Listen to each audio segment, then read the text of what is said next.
everyone, it's me, Angie Congreso, your host for today. So now, we're going to talk or interview three teachers and handling or teaching physical education and health and elementary grades.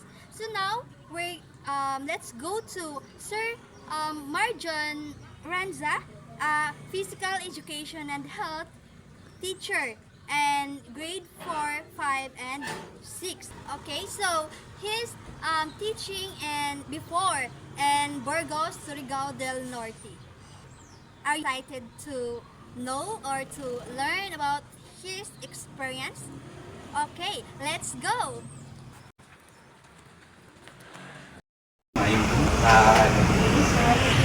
How you use problem solving as a strategy in teaching the PE and health? And what are the challenges you encountered in using such strategy? The problem solving strategy. The problem solving strategy ay actually di man siya grabe ka kakuan sa PE arang ka use, pero I use this one especially on giving scenarios, situationing children or sa mga sitwasyon kay mas more on sa experience ng bata, and then i-process nimo ang problem solving strategy in handling PE is okay naman kay usahay raman ako actually ini si na strategy ginagamit, no? Jawon kuan ra maghatag ng mga situation sa mga bata na for them to think, to develop their critical thinking skills, and of course jaon ila comprehension. This is important also in teaching, even though PE or health ang subject na imugi gunitan, kay laong pa sa kinabuhi daghang problema mabot, bisan pa sa bata diri sa pila mga problem, no? So analyzing such situation is already developing the critical thinking skills ng bata. Okay. And what are the challenges did you encounter in using that one strategy, which is the problem solving strategy? The challenges that I have experienced using this problem solving strategy are more on sa bata, ilabi na pag ang bata dili karadyo kung nga na ka interest ajon kumbaga dili nga ni mag-response, dili malikayan na dyaoy mga bata na poor pag-abot sa oral communication. Dili sila bisan pag Bisaya na dili mother tongue nimo, kay the goal is to develop the critical thinking man. So sayo nimo imo ikubaro dili gyud mga bata na dili sila responsive kay masipog sila. So how did I handle this one? Katong pag-relate na ko sa ila, I give some situation, some example, real life situation, some examples, and then katong usahay mag-storytelling ko sa ako experience while bata pa ko na inanalaw. So sometimes as a teacher, we really have to put ourselves sa sapatos ng bata in order for them to really And then, from that, ang confident ng bata mo lang, ay oo sir, ako sa una, ako sir, iban kami ni mama, laong. So by that, makuha ra nimo ang kuan ng bata, kanang katong pagkamasipugod sa bata, express. So, isa dyan sa dako na problem katong how to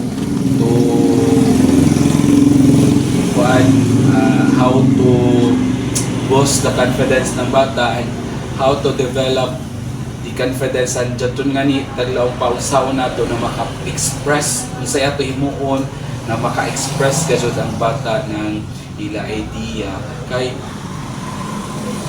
joy dili tanan hilom na bata way pakialam. Okay, sometimes jaon sa mga mahilong na bata ang pinakagana na mga idea, mga experience nila, hindi na lamang sila po show way express sa mga thoughts. So, more on kung sila, wala kina-imagine ratanan, and jaon na sa ila lagi. So, ang mo jaon na kinanglan, i-explore na to ang bata mismo, kinahanglan paningkamutan nato sa putol. We really have to understand the child and paningkamutan nato na makuha nato ang kiliting nila na maka-express. So, dyan po. Yes. I think that's all, sir. So, thank you, Rakami, for sharing your thoughts and experience in using problem-solving strategy and handling P and health. Okay, so now let's go to Ma'am Imarivec Ticoyco, a grade 5 advisor who's also teaching in physical education and health. Okay, excited? Okay, so let's go. Good morning, Ma'am. Morning.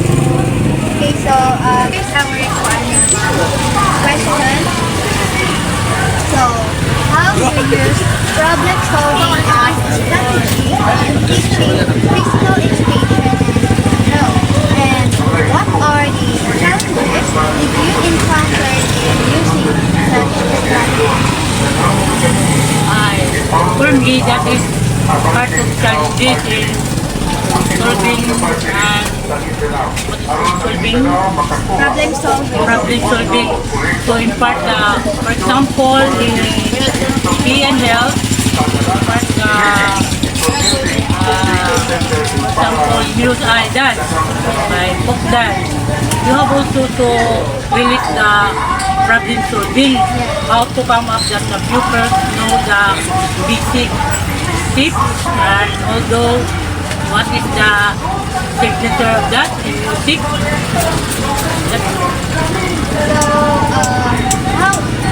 What are The challenges for that is if the pupils can solve and can know that and they are for example so that is the challenges for the system the knowledge can impart to them. That's all po, ma'am. That's all the questions. So, thank you for sharing your ideas or thoughts and experience sa pag-teach na physical education. Thank you.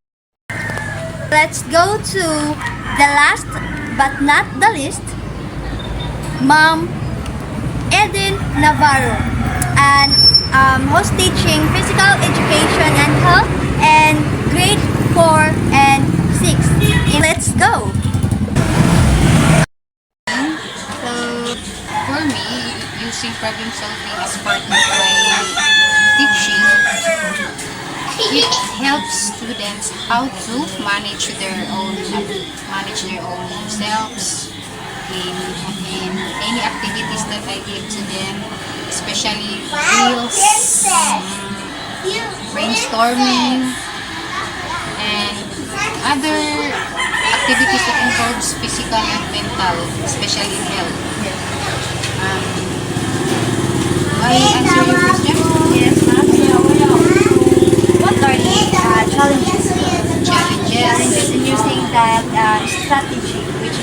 problem solving. especially in PE, those learners who wayahon, di ka ba yung sadya, tapos especially sa grade 4 and grade 6, it's more on dancing. Yes, different kinds of dance, especially mo involve na din doon ang Zumba, aerobics. Pero sa grade 4, more on sa basic rap, pero ako lang mag-iningkong, ako ihalo sa higher grades, kaya para sa mas exciting, kaya kung focus na ako sa group, di sila maway ang ilang interest.